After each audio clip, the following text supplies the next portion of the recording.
So next is of and of.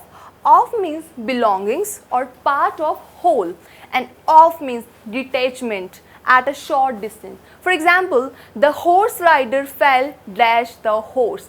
Now of means detachment, so the horse rider is basically detached. It is basically displaced from the position where he was there. He was on the horse, now he fell off.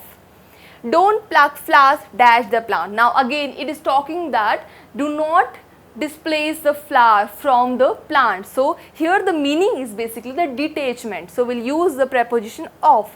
His house is off the road. Now it is showing that this house is basically at a short distance. Therefore we have used the preposition of. Ram is member dash the dramatic society. He is basically a part of the dramatic society. Therefore since of is belongings or the part of whole, we'll use the preposition of here. These are some of the verbs with which we will use preposition of. That means wherever you see this verb, it is very obvious that you have to use the preposition of. For example, they will deny the dash charge dash murder. See the charge, I have already said that charge will take the preposition of. Therefore, they will deny the charge of murder.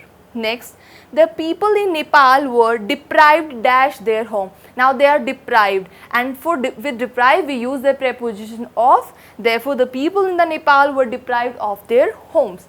He was accused dash kidnapping the child. Again accused always takes the preposition of. Therefore we'll use he was accused of kidnapping the child. And these are the verbs with which we use to as a preposition but not of. For example, the problems of India are not similar dash those of other countries. Since similar is a verb which takes the preposition to, therefore we'll write not similar to those of other countries. Next is a person who is stoic is indifferent dash to any kind of pleasure and pain. Again indifferent is a verb which takes the preposition to, therefore we will write indifferent to any kind of pleasure and pain. These are some of the words which are sometimes which means verb, sometimes they are used as adjectives, sometimes as adverbs. So we can say that they are not the preposition which are fixed. We cannot fix a particular preposition with a particular word. For example, married. Married, if it is used as a verb, then will not use any preposition. But if married word is used as adjective, then it will take the preposition to. For example, he has married to her.